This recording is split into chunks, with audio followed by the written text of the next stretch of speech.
खबरें। बांग्लादेश पर भारत का बड़ा एक्शन। बांग्लादेश से कई सामानों के इंपोर्ट पर रोक है। रेडीमेड कपड़ों, प्रोसेस्ड फूड के आयात पर बैन है। बांग्लादेश से आने वाले 42% सामान पर रोक लगाई गई है। वाणिज्य मंत्रालय ने जारी किया है नोटिफिकेशन। तो ये बांग्लादेश पर भारत का बड़ा एक्शन है। बांग्लादेश से कई सामानों को जो इंपोर्ट किया जा रहा था उस पर बैन किया गया। रेडीमेड कपड़े, प्रोसेस्ड फूड, अब कुछ बांग्लादेश से नहीं आएगा।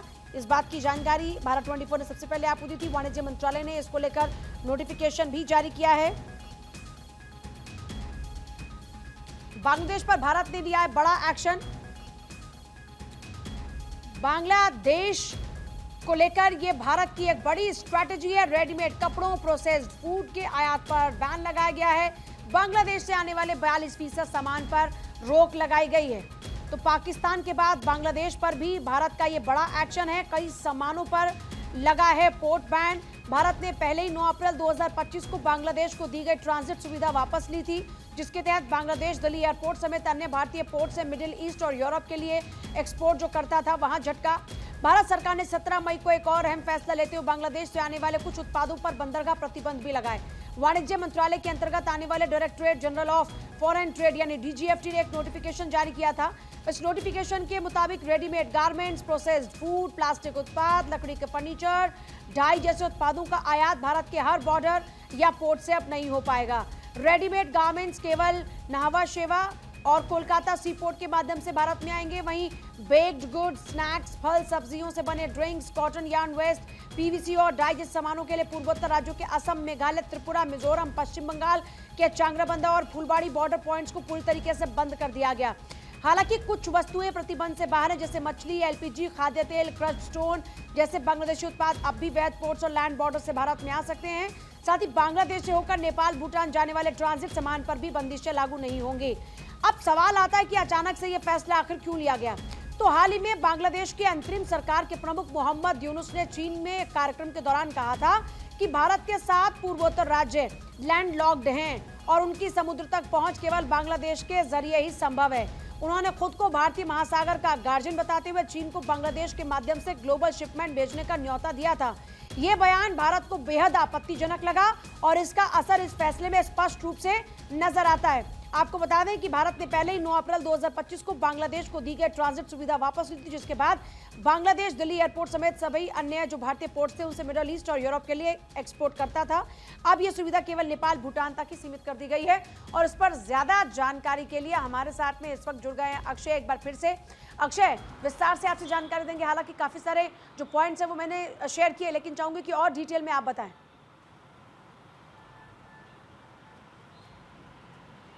देखिए, जिस तरह से बांग्लादेश सरकार नहीं बनी और उसके बाद जिस तरह से उसकी नज़दीकियाँ चीन से संबंध में आई, जब भारत और पाकिस्तान के बीच में द्वंद्व चल रहा था उस समय भी चीन जिस तरह से पाकिस्तान की बात कर रहा था, पाकिस्तान के समर्थन में बात कर रहा था, बांग्लादेश भी उसी रास्ते पर नजर आया और इसको लेकर के भारत ने कड़ा रुख अख्तियार कर लिया है। निश्चित रूप से भारत पर निर्भरता बांग्लादेश की रही है और ख़ास करके अगर ट्रांजिट ट्रांसपोर्ट की बात करें तो कहीं ना कहीं उसका बड़ा असर अब देखने को मिलेगा। 42% से ज़्यादा का जो आयात है वो उसका साफ तौर पे कह सकते हैं कि वो असर निश्चित रूप से निर्यात पर पड़ेगा बांग्लादेश के। और सबसे बड़ी बात यह है कि रेडीमेड कपड़े और प्रोसेस फूड कर ज़्यादा असर पड़ेगा, क्योंकि उसके सामान अगर देखा जाए तो नीदरलैंड और तमाम यूरोपियन कंट्रीज़ में नहीं पहुंच पाएंगे। सबसे बड़ी बात यह है कि सिर्फ 2 जो पोर्ट हैं, नावा और इसके अलावा कोलकाता, इसी से वो अब माल भेज सकता है। और साफ तौर पर है दिल्ली सहित जो तमाम जगहों से उसके सामान दूसरी जगह होते थे एक्सपोर्ट, वो नहीं हो पाएंगे। इससे कहीं ना कहीं बांग्लादेश की आर्थिक स्थिति भी खराब हो सकती है, लेकिन उसका जिम्मेदार सिर्फ बांग्लादेश है। सबसे बड़ी बात यह है कि 2020 में ये पूरा प्रोसेस किया गया था कि किस तरह से बांग्लादेश दूसरे जगहों पर अपने सामान भेज सकता है, लेकिन कहीं ना कहीं उसकी जो हाल फिलहाल की गतिविधियाँ रही हैं वो भारत विरोधी रही हैं। और ऐसे में जो डीजीएफटी है, विदेश व्यापार को जो संभालता है महानिदेशालय, विदेश व्यापार महानिदेशालय, और उसने जो फैसला लिया है वो काफ़ी महत्वपूर्ण हो जाता है। और इस एवज में क्योंकि भारत और पाकिस्तान के बीच में सीजफायर है, लेकिन जो कूटनीतिक लिहाज से अगर देखें तो बांग्लादेश पर एक बड़ी चोट कॉमर्स मिनिस्ट्री की तरफ से की गई है। अब इस तरह से किस तरह से आने वाले समय में बांग्लादेश इससे ऊपर पाएगा, पूजा, इस पर सभी की नजरें रहने वाली हैं। लेकिन कहा जा सकता है कि भारत ने करारी चोट है और करारी चोट बांग्लादेश पर की है, उससे उबरने में शायद बांग्लादेश को वर्षों लग जाए। हो सकता है कि जो बांग्लादेश का नेतृत्व है अब भारत की जो अहमियत है वो समझे, क्योंकि हाल फिलहाल अगर देखा जाए तो शेख हसीना के जाने के बाद शासन सत्ता से तो क्या कहीं ना ये कहा जा सकता है जो कि सामरिक तौर पर, आर्थिक तौर पर, रणनीतिक तौर पर और चीन के नजदीक रही है। ये भारत ने अपनी प्लानिंग की?